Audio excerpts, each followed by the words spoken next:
One of the most shocking pieces of information to emerge from the Snowden documents was that the NSA had paid RSA $10 million to push a weakened form of crypto in its products.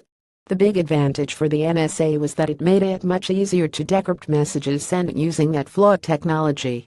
A few months after this news, the National Institute of Standards and Technology announced that it would remove the dual elliptic curve dual EC algorithm from its recommendations.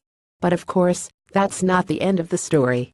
Betraying trust is always a bad idea, but in the security field it's an incredibly stupid idea, since trust is a key aspect of the way things work in that shadowy world.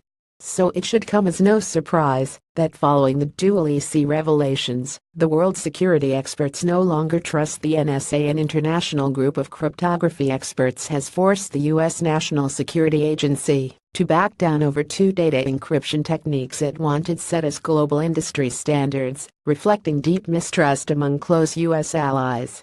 In interviews and emails seen by Reuters, academic and industry experts from countries including Germany, Japan, and Israel worried that the U.S. Electronic Spy Agency was pushing the new techniques, not because they were good encryption tools, but because it knew how to break them. The NSA has now agreed to drop all but the most powerful versions of the techniques, those least likely to be vulnerable to hacks, to address the concerns. The Reuters report has interesting comments from security experts explaining why they opposed the new standards.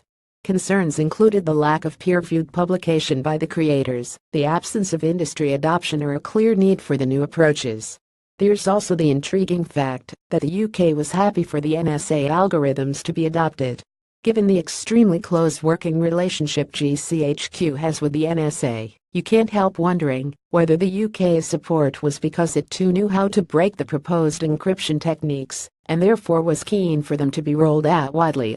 Certainly, the reason its representative gave for backing the 2 NSA data encryption methods, known as Simon and Spec, was feeble in the extreme. Chris Mitchell, a member of the British delegation, said he supported Simon and Spec, noting that no one has succeeded in breaking the algorithms.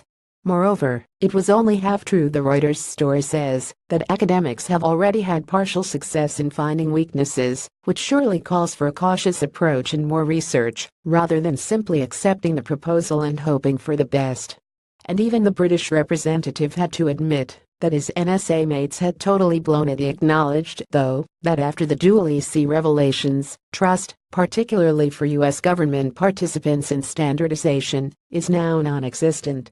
As the NSA, and also the W3C, thanks to its blessing of DRM in HTML, will now find, regaining that lost trust will be a long and difficult process. Maybe others can learn from their bad examples. Follow me at GlynnMedia on Twitter or Identi.ca, and GlynnMedia on Google.